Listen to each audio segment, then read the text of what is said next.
Mari kau enggak? Bagi saya set bawah juga. Alright.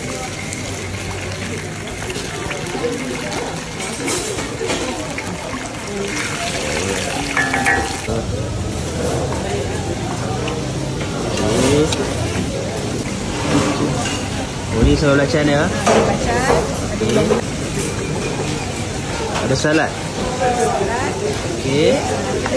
Tunggu ni je lah, bawah siap. Okay.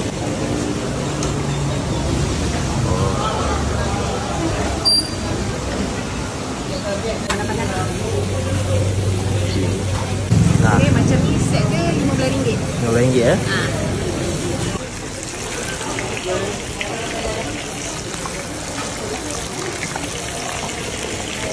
Ini untuk ayam ah? Ayam tu goreng lah dalam betul macam ni. Okey.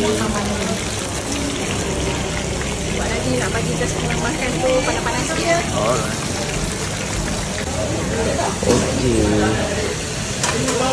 Yang ni untuk set ayam ah? Okey, macam ni set ayam RM9. RM9 ya? Kari sambal belacan ulang. Okey kak. Bagi saya bihun sup. Nak letak urat geti, lepas tu daging dengan perut eh. Okey. Alright. Alright. Ini daging ya? Ya daging. Okey.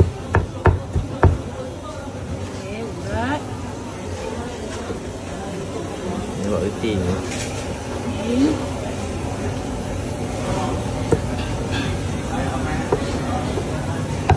Perut. Perut eh.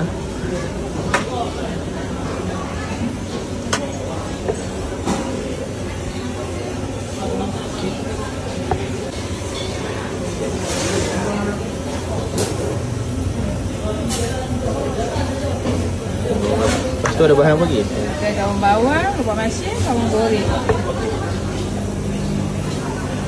Okay. Ini sambal dia? Ya, sambal merah. Okey, sambal merah. Oh.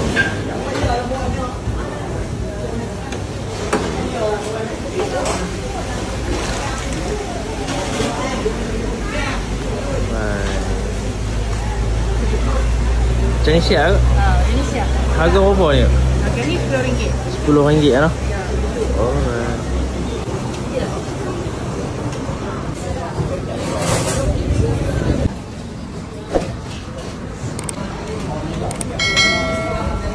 Kita buka daripada pukul 7 pagi sampai 4 petang.